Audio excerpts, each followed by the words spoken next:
带去读唐诗。听蜀清准弹琴，作者李白。蜀清抛绿起，西下五味风。为我一回首，如听万福祥。曲心先流水，异响入松江。不觉碧山暮，秋魂暗几凉。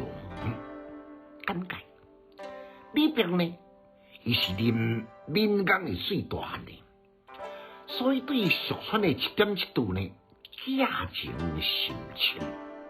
伊创作的诗篇，拢带有浓厚的色彩，像这首头一个两句，就将蜀清准进到大琴，迄支琴弦呢，同款是世俗的人司马相如所弹过绿起琴，简短十字，有一种他乡无亲人的欣喜，佮情无减肥的诗意。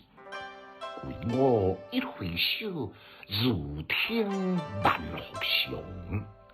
青头在叮当的时阵，琴声亲像山谷内面万福的上风，清越宏伟，奇音袅袅，不绝如如。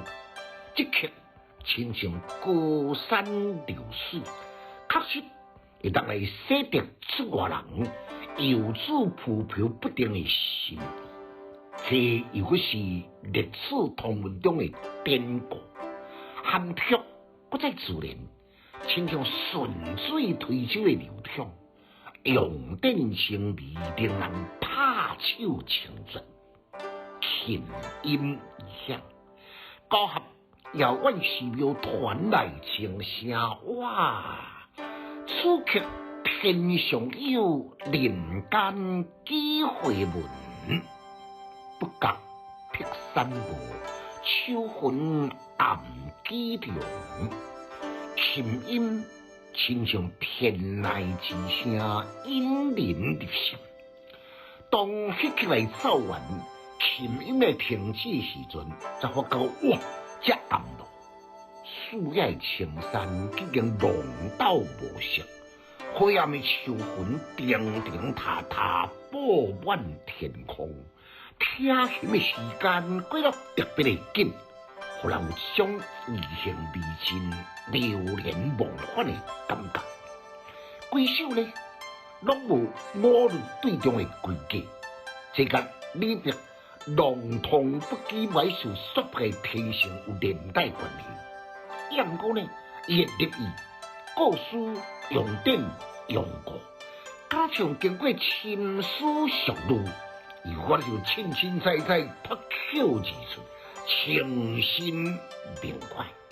这种敢若像清水出芙蓉、天然气调书的功力，正正是李白大家的本调，就是因为深受肯定，所在极外呢来设立五言律诗的行列。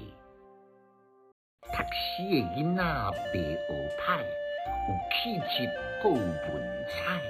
读诗快乐哦！